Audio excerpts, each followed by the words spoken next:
Is there knowledge to be found in the desert? Behind me is not just weeds and sand. In Mingqing Desert Botanical Garden, the land is used to select and preserve sand-fixing plants.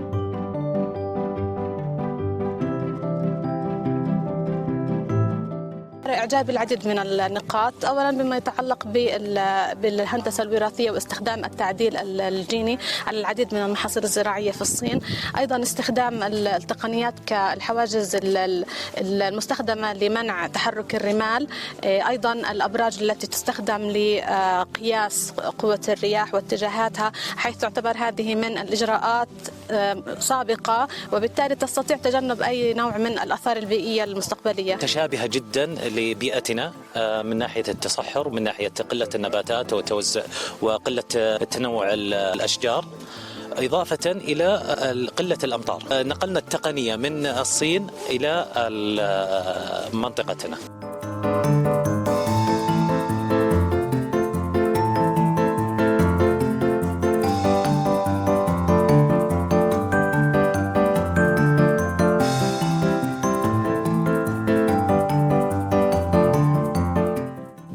تخصصي هو دراسة علوم الأراضي، خاصة التدهور والتصحر.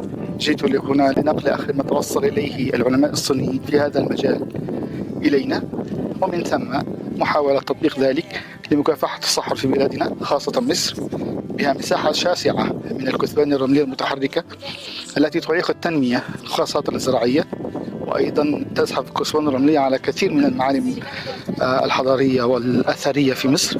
عندنا تعاون مع منظمة الفاو في المملكة في مشروع حجز الرمال، وهي تقنية صينية نقلت إلينا، فعملنا على تجربة الحواجز الميكانيكية لدراستها ومدى فعاليتها في منطقتنا.